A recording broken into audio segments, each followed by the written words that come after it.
महाराज के द्वारा भगवान ने गोपियों के हृदय में अपना स्थान बनाया और गोपांगनाओं को दिव्य रस का अनुभव कराया। गोपियां महाराज का आनंद लेके अपने घर को प्रस्थान करती हैं और फिर श्री प्रभु मथुरा की ओर अग्रसर होते हैं, क्योंकि भगवान की ब्रज लीला की जो अवधि है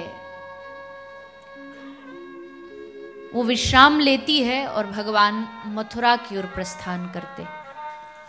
श्री अक्रूर जी के द्वारा भगवान को मथुरा ले जाया गया।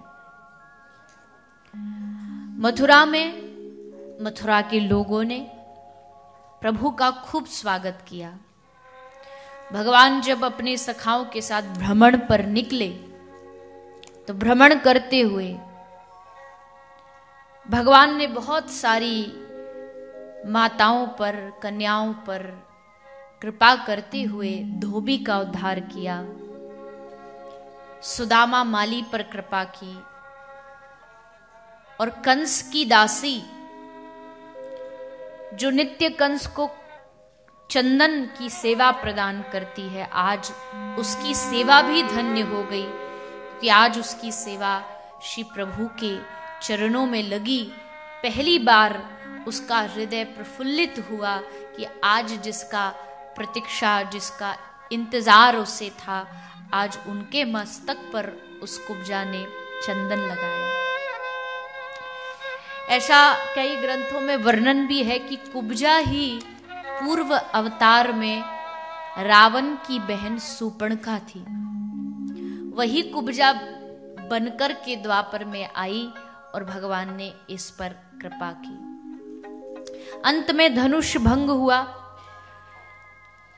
धनुष जो कंस को प्राप्त हुआ था और ये वरदान था कि जो भी इस धनुष को तोड़ देगा वही तुम्हारा काल होगा।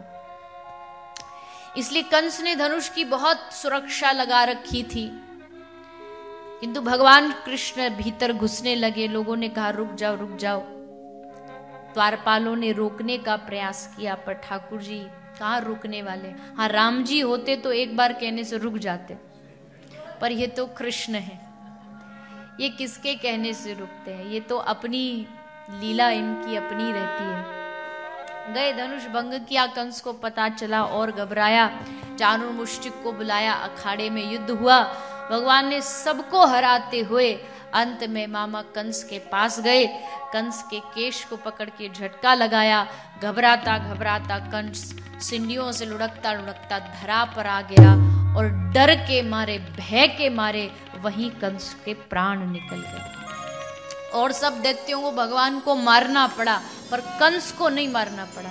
कंस भय से स्वयं डर करके इसने अपने प्राण त्याग दिए। ऐसा अद्भुत आताताइयों का नाश करते हुए अपने माता पिता को मथुरा के कारागार से मुक्त कराया, नाना को राजा बनाया और शिक्षा प्राप्त करने के लिए प्रभु उज्जैन चले गए। महर्षि संदीपनी के आश्रम में शिक्षा प्राप्त करके आए और जब आते हैं तब इस स्थान पर एक बहुत ही अद्भुत संवाद होता है, उद्धव और गोपी का संवाद।